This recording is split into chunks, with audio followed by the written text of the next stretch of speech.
Hi, my name is Gigi, and it's a pleasure to be here with you this morning. And today I'm going to be doing the teaching, and we have been in Luke for the past, I don't even know, it's been longer than a few weeks, but a couple of months, and we've been kind of slowly making our way through it.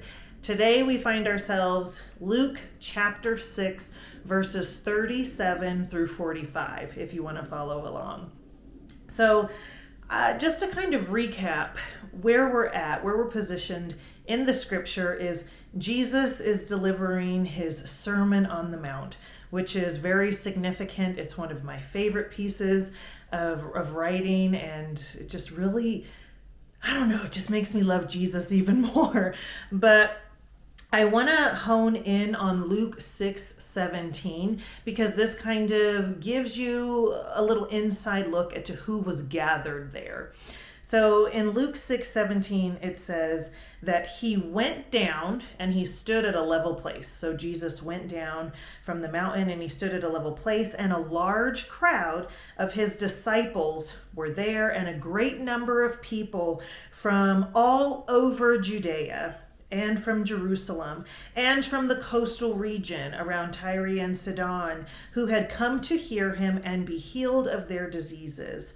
Those troubled by impure spirits were cured, and the people all tried to touch him because power was coming from him and healing them all. So here, Jesus has so many different people who are represented, and he's delivering this speech to folks.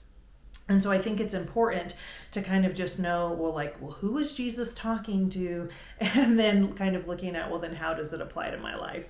So we're going to be picking up today's teaching right in the middle of that, where Jesus is already speaking to the crowd that has gathered. And today's title of the sermon is going to be The Fruit of Our Hearts. So we're going to be looking at the condition of our heart and kind of looking at ways that we can produce good fruit. Now, I kind of maybe hinted at where we're going to be diving into, but I want to start actually with a story, and this maybe lets you get to know me a little bit more, but this kind of actually shows how I was you can tell by this story, you can tell that I had an older brother. So my brother and I were 18 months apart, and we grew up playing pretty rough together. He was older and I was younger, and I liked hanging out with him, and we actually played something called Crabapple Wars. So you'll see, this is just an ordinary crabapple tree, and there's a lot actually around Colorado. I love crabapple trees. They produce really great shade. But for us, what we would do is we would have crabapple wars, which actually later turned into crayon wars, but that is a whole nother story for a different day. But with crabapple wars, what you do is you go around and you collect the crab apples, and then you ready yourself, and then you hurl them at the other person. It was brutal, it was fun, and that's what we did. And it's funny because when I tell my kids this story, they're like, oh my gosh, Mom, that's intense. And I'm like, yeah, you guys better never do anything like that. It was so dangerous, but it was a lot of fun. But what's interesting to me is the tree, this crabapple tree, had a use for us.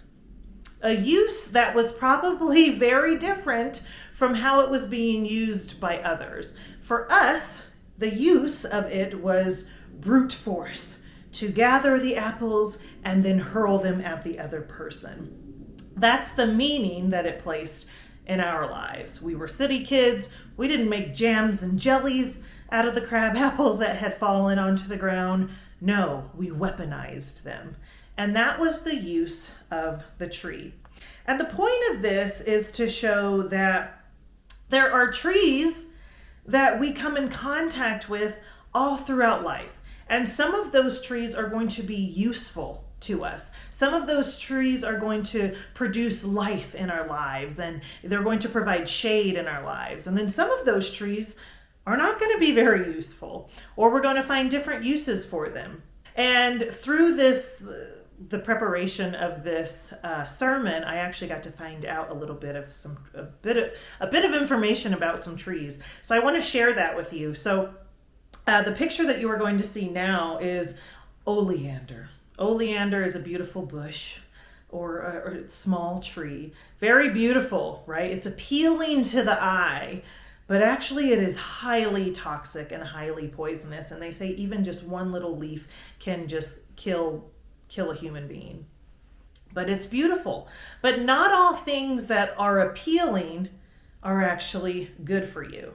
And then this other tree that is going to show, this is called a Manchineel tree. Now, I had never heard of this tree before, but this is typically found in tropical places. If you're lucky enough to go to a tropical area, this summer, maybe you'll see this tree.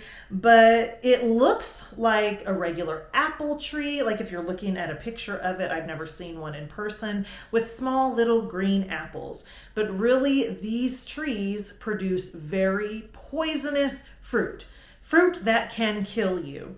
I bring all of this up because that kind of leads us into what Jesus is talking about, because Jesus uses the metaphor of trees to kind of look at what is being produced by our heart. What is the source of our fruit that we are putting out into the world? What kind of fruit are we actually putting out there? What's on our tree? And so Jesus actually talks about this in Luke 6:43 through 45. It says, "No good tree bears bad fruit, nor does a bad tree bear good fruit. Each tree is recognized by its own fruit. People do not pick figs from thorn bushes or grapes from briars." Okay, now here he goes into looking at the human condition. A good man brings good things out of the good stored up in his heart. And an evil man brings evil things out of the evil stored up in his heart. For the mouth speaks what the heart is full of. So I think what's interesting about this metaphor is when you look at trees, you can see trees that will sustain us and enrich our lives, and trees that can produce life. And then there are also trees that I had mentioned earlier even, where the tree may look good and may look appealing and appetizing, but really what it will produce is death and demise and toxicity.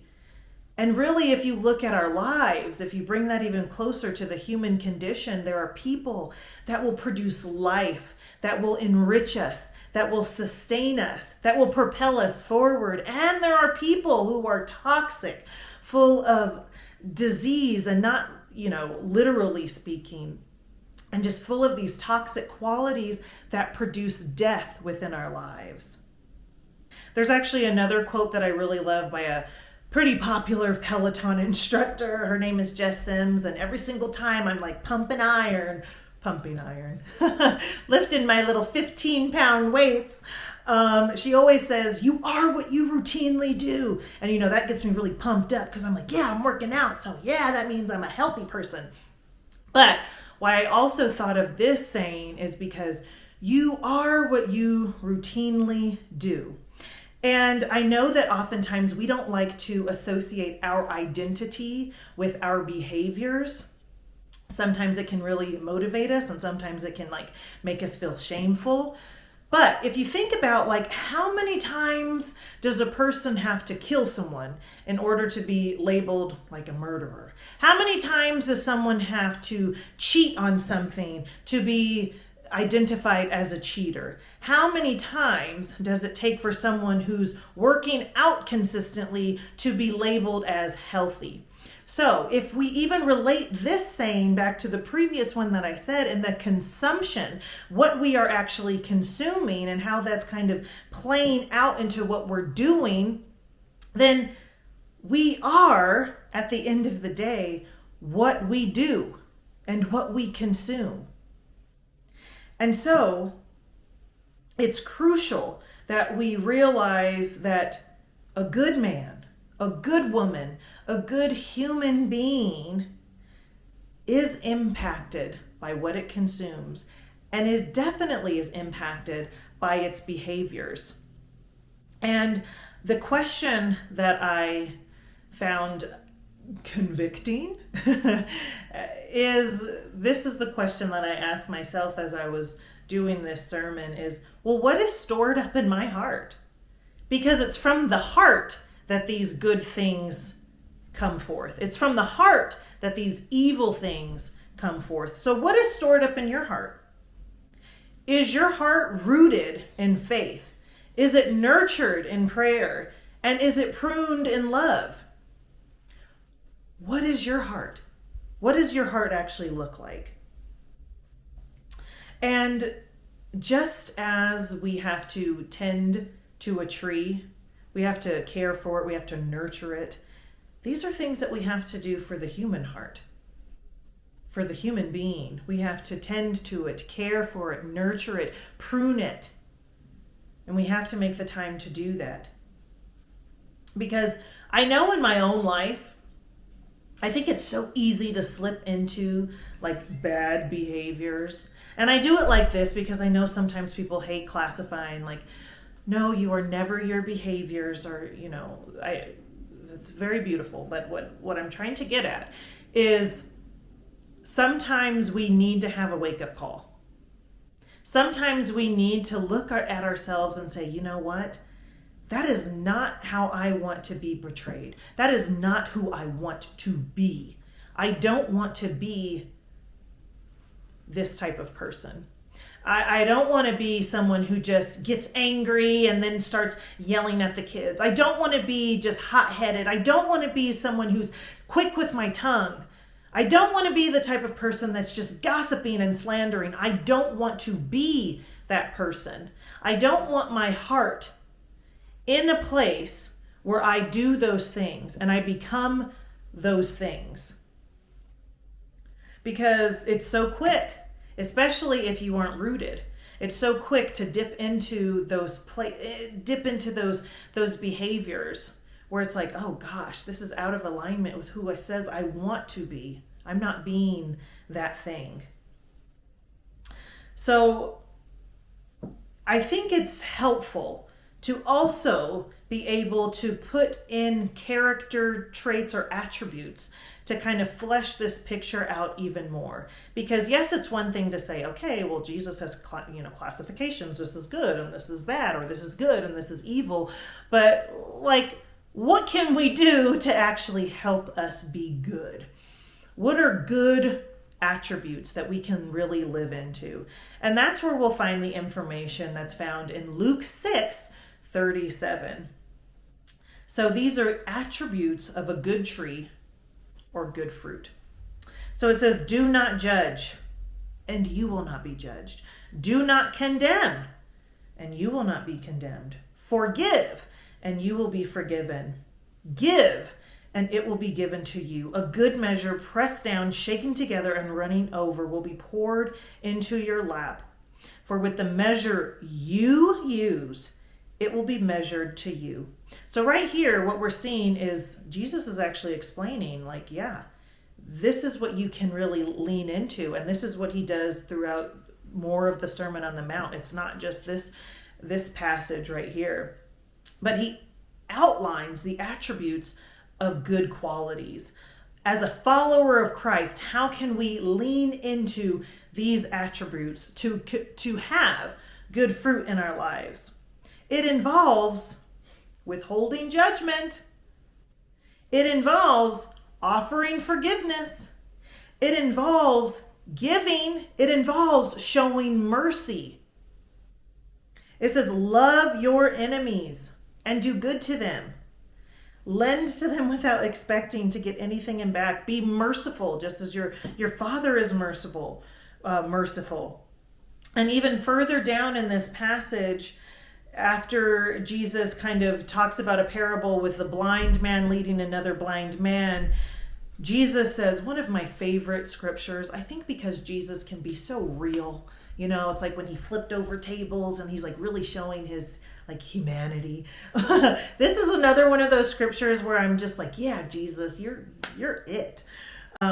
He says, why do you look at the speck of sawdust in your brother's eye and pay no attention to the plank in your own eye? How can you say to your brother, brother, let me take the speck out of your eye, when you yourself fail to see the plank in your own eye? And this is where he really drives his point home. He says, you hypocrite.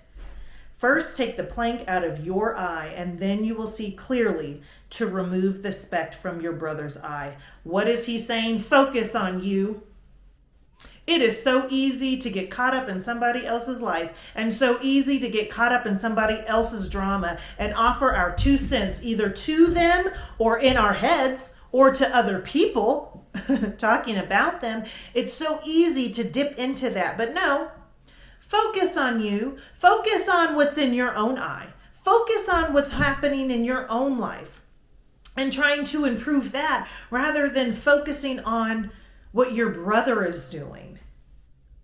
It's so easy to notice what other people are doing wrong. It's so easy to offer judgment. It's also so easy to just turn a cold shoulder, not offer forgiveness.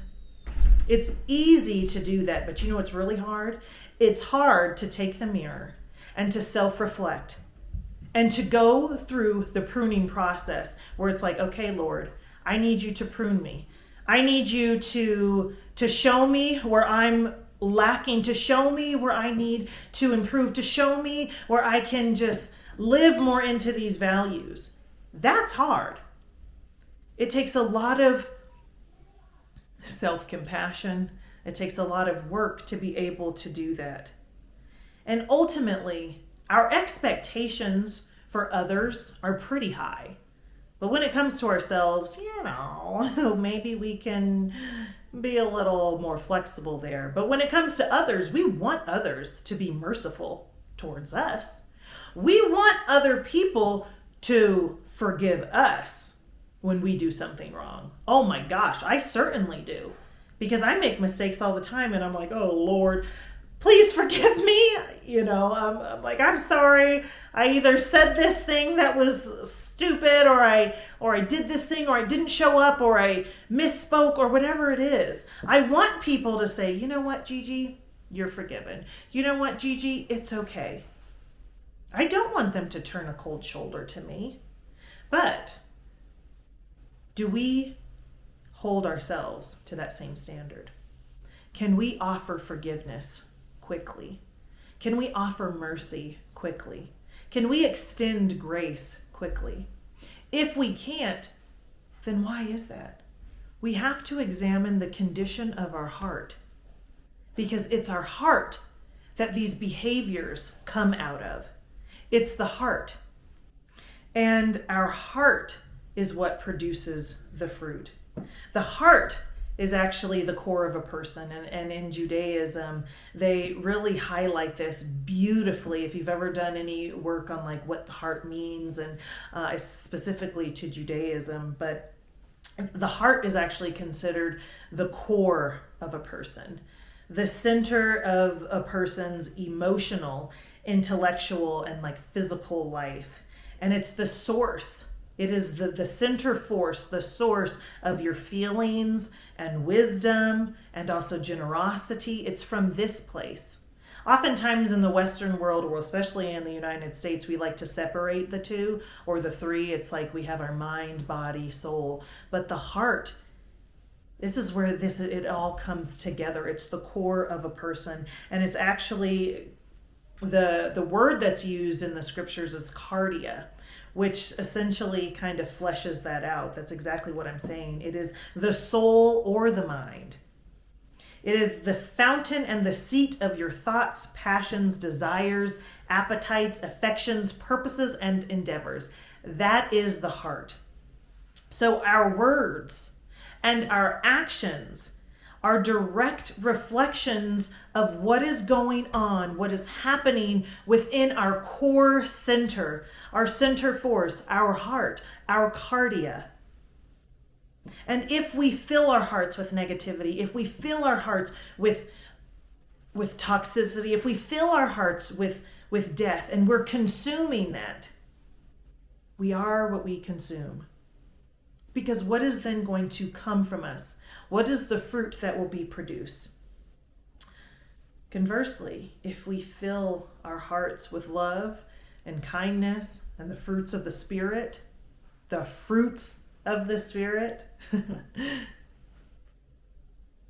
what is that going to produce in our lives? How will our lives actually look differently if we changed the condition of our heart? Because no one is perfect. We all need heart adjustments at times. Maybe our heart is a little too prideful. Maybe our heart is a little too arrogant. Yeah, they're very similar. Maybe our heart is a little too judgy. How can we change the condition of our heart so that we are able to interact with the world around us in a better way, in a more loving way? A tree is known by the fruit that it bears, that a fruit that it produces. And followers of Christ will also be known by this. And as you can see, lately, Christians, followers of Christ, we don't have a great reputation. Actually, if you go out and look at the world, they have some pretty interesting things to say about us. Because it really is our heart. Where has our heart been? Oftentimes we see a lot of people's hearts and focus and center core being on judgment and making sure we just, we let them know how they're in sin and how they're going to hell. And we spew death and we spew toxic language and we spew these things that aren't enriching, that aren't life-giving. And it's coming from this. It's coming from our core place. So the application for today, how can you live into this even more? I want to encourage you. This is something I need to hear.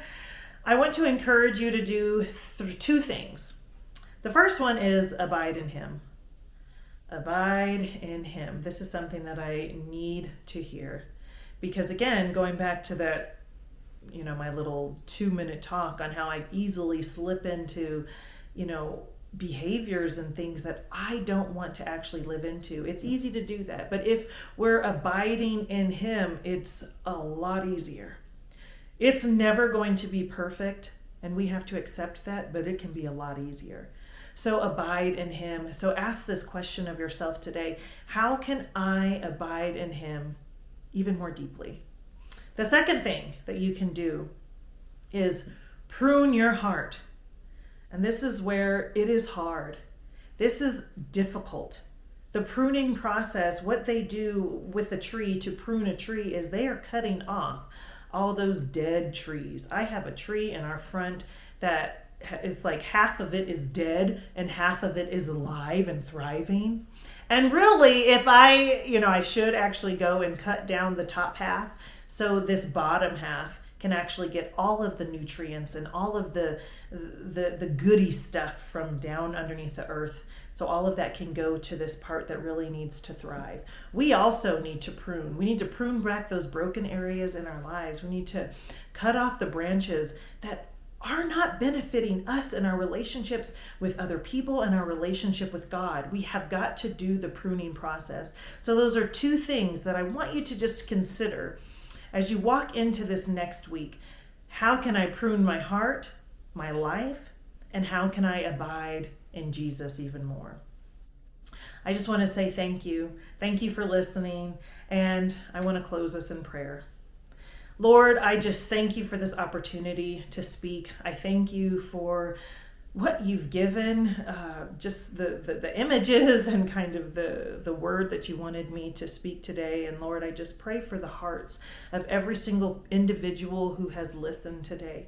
God, you know the areas of their hearts where they need to be pruned. You know the areas of their heart where they need to experience such beautiful and forgiving mercy and grace. And God, I'm just asking that you touch their hearts.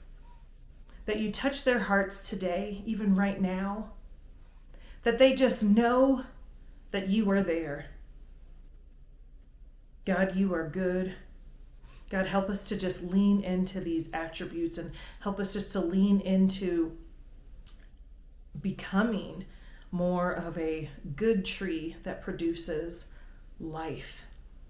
That produces life in all aspects of life. In Jesus' name, amen.